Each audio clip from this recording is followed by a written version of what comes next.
Përshëndetje përsëri, në këtë video do të vazhdojmë në recepcion. Pasi kemi krijuar një recepcionist, në rastin tonë kemi krijuar Ana. Ana tani ka mundësinë të krijojë rezervime të reja, të marrë pagesa, të zhvendosë një dhomë apo veprime të tjera të recepcionit. Besa ose vjen me dy sisteme. Vjen me versionin web, vjen dhe me versionin e aplikacionit. Hapim aplikacionin dhe versioni i aplikacionit. Do kalojmë në stagin. Okej, kemi pikërisht përdorësit. Kemi Ana recepcion edhe terminalin, sepse terminali do shfaqet edhe në recepcion edhe në programin e kamarierëve. Do zgjedhim Ana recepcion, në mos gaboj 01 kemi vendosur passwordin test dhe i jemi loguar. Por nëse do përdorim versionin web, do përdorim emailin. Dhe në mos gaboj, emaili është ana26@gmail.com.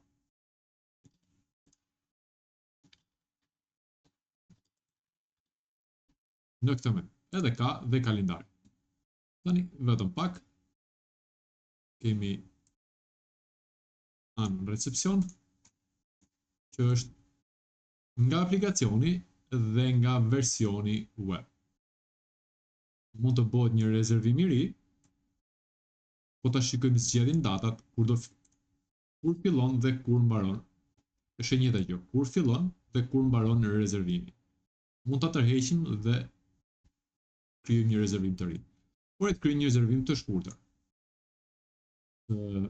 Emrin e klientit, në këtë rast nuk kemi asnjë klient, por do përdorim emrin tim. Nuk ekziston, nuk dua ta bllokoj dhomën sepse klikova blloko këtë dhomë. Pikërisht këtu kur duam ta bllokojmë për datat e zgjedhura, është një mënyrë për ta bllokojmë shpejt për një arsye apo për një tjetër. Sigur mund të bëjmë një rezervim të ri, mund të bllokojmë edhe dhomën. Por le të vazhdojmë me rezervimin.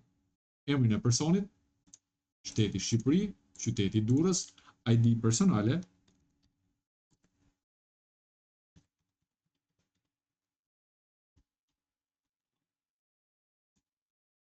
Kemi vetëm dhomën në çmim, sepse nuk kemi krijuar vakte, ose më saktë nuk kemi krijuar rate plans për çdo për mëngjes, drekë apo darkë. Kemi vetëm dhomën dhe do vazhdojmë vetëm me dhomë. Ky rezervim ka vetëm dhomën. Statusi është në përjetje, por nëse personi është më njëherë në recepcion, mund ta bëjmë brenda që do të thotë është check-in dhe e krijojmë si rezervim. Këtu kemi çmimin e dhomës në total, që do të thotë nëse bëjmë këtë detajet e çmimit, i kemi për datën 27, 60 euro, për datën 28, 60 euro, dhe në total për 2 net është 120 euro. Ne mund të rishkruajmë këtë çmim, që nga 120, mund t'i bëjmë 5% zbritje, dhe lejmë shënim klienti tjetër, dhe i bëjmë një zbritje. Shembull, këto në varësi kur ju jepet të drejta për të aplikuar zbritje, por në përgjithësi i jepet. Përveç se mund të aplikojmë një zbritje 5, mund të aplikojmë 10, ose mund të aplikojmë me çmim fiks, që është 8% zbritje. Mund ta krijojmë si rezervim, dhe rezervimi është krijuar edhe në versionin e recepcionit, edhe në versionin e aplikacionit që është instaluar në aplikacion, por edhe në web. Mund të bëjmë një pagesë, është e njëjta gjë nga të dy aplikacionet. Dhe një herë ta mbyllim, mund ta klikojmë sipër rezervimit dhe do na shfaqen detajet e rezervimit. Ku kemi emrin e klientit, check-in dhe check-out, nga ka ardhur, plani ushqimit, thotë që është vetëm dhomën, nuk ka mëngjes, dhe tarifën për natë, sepse e bërëm 110 euro totalin dhe 2 net është për natë 55 euro. Mund të shkojmë tek pagesat, tek faturat, folio, të bëjmë edhe një zhvendosje dhomës. Por le të bëjmë një pagesë. Shkojmë tek pagesat, shto pagesën. Duhet ta hap vetëm pak këtu. Okej, në rregull, tani shikohet pak më qartë. Atëherë, kemi sa është totali, sa janë paguar, sa është mbetja, sa fatura ka gjithsej të hapura etj. Në këtë rast kemi vetëm dhomën. Marrim vetëm dhomën, që është 110 euro, dhe mënyra e pagesës le të themi është në euro. valuta është në euro dhe mënyra pagesës me kartë. E konfirmojmë si. Para se ta përfundojmë pagesën, na shfaqet edhe një herë për të siguruar që kemi zgjedhur kartën, nëse është me kartë, apo nëse është me cash, është me cash. Në mënyrë, kjo është me dy mekanizma mbrojtës në mënyrë që të mos gabojmë për pagesat që janë me kartë apo me cash. E konfirmojmë si pagesë. Nga që jam në testim, vonon vetëm pak qaste, sa të lëshohet dhe fatura fiskale, dhe në këtë moment përfundon i gjithë, le të themi, procesi i krijimit të një fatura apo të një rezervimi. Pasi është krijuar e gjitha kjo, ne mund ta printojmë faturën, mund të shkojmë tek detajet e rezervimit ose të kthehemi në recepcion. Nuk ka asgjë. Pagesa o krye 110 euro kartë. Mund të shkojmë ose të kthehemi në recepcion përsëri. Mund të klikojmë përsëri, po të shkojmë tek pagesat, e kemi 110 euro e kompletuar, kartë krediti, mund të vim tek faturat dhe kemi të fiskalizuar. Nëse klikojmë për print, kemi prindrat të instaluara në sistem, mund ta ruajmë si PDF, dhe kjo do na hapi një faqe të re, ku kemi faturën, rezervimin, çfarë monedhe është përdorur, me sa është përdorur exchange rate, mënyra pagesës, cila operatore ka kryer, edhe të tjera. Edhe blersin kuptohet, në këtë rast që jam unë.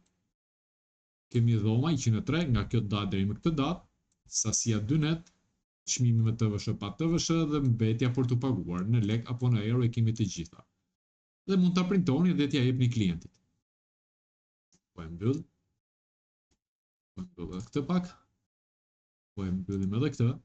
Por nëse shikojmë tek historiku, kemi kur ka ardhur, nëse shikojmë faqen e plot, kemi përsëri pak a shumë të dhënat e klientit, ku kemi pagesat, përsëri faturat, mund ta klikojmë këtu, shikoj QR kod dhe na hapet e-fiskalizimi.tatime.gov.al.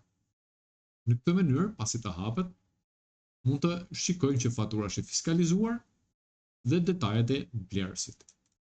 Nëse do duhet që t'i lëshonim me detajet e blerësit, atëherë e detyrueshme është ID-ja gjithmonë. ID-ja është detyrueshme. Ta mbyllim edhe një herë, ta ulim poshtë, tek kalendari, kryejmë një rezervim të ri, përsëri, emrat ose po bëj një rezervim tjetër, Andi Muça, po e zgjedh 2 net, 120 euro, nuk po i lëviz, po zgjedh vetëm shtetin edhe qytetin. Nuk po e vendos emrin e pasaportës, ID-n e pasaportës, ID-n e pasaportës, thjesht po e krijoj si rezervim. Pasi e krijoj, le të bëjmë një pagesën, pagesat, çto pagesë, dhe të shikoni që Andi Muça është përsëri. Nëse do duam që të kemi përsëri emrin e blerësit në faturë, mund ta bëjmë edhe këtu ta ndryshojmë, sepse po ta shikojmë, numri na mungon. Letër njoftim ID, mund të kishim përsëri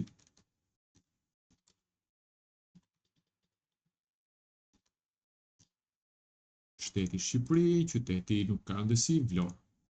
Ta bëj ruaj, dhe tani do na dalim me emër fature. Edhe nëse harrojmë për një arsye apo për një tjetër të vendosim ID-n, momentin para se të bëjmë pagesën, na jepet përsëri mundësia për ta ndryshuar. Vazhdojmë pagesa me kartë, konfirmo pagesën.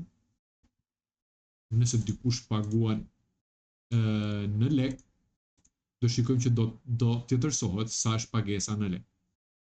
Le ta bëjmë arktimin në lek dhe jo në euro. Edhe një herë, në euro 120 euro, në lek është 112.090 lek, kemi në dollar 136 dollar, nëse pagesa do ishte në dollar, në pound apo në franga zviceriane. Por 90% e pagesave do i kemi në euro, kështu që do qëndrojmë në euro. Është pagesë me kartë ose ta bëjmë pagesë me cash. E konfirmojmë edhe një herë. Duke qenë se jemi në testin, vonon le të themi në 3-4 sekonda më shumë nga çfarë duhet të jetë realja. Mund të shikojmë detajet e rezervimit përsëri dhe po shkojmë tek pagesat, kemi që pagesa është kompletuar, po shkojmë tek fatura, ta hapim përsëri, shikojmë QR kodin dhe shikojmë që është lëshuar në Andi Muça, detajet e blerësit. Do bëjmë edhe një faturë të fundit. Këtë do ta bëjmë tani nga webi, jo nga recepcioni, le ta bëjmë nga webi. Handi muqa ta bëjmë statusin dhe këtu check-in. Le të bëjmë një tjetër, një rezervim të ri.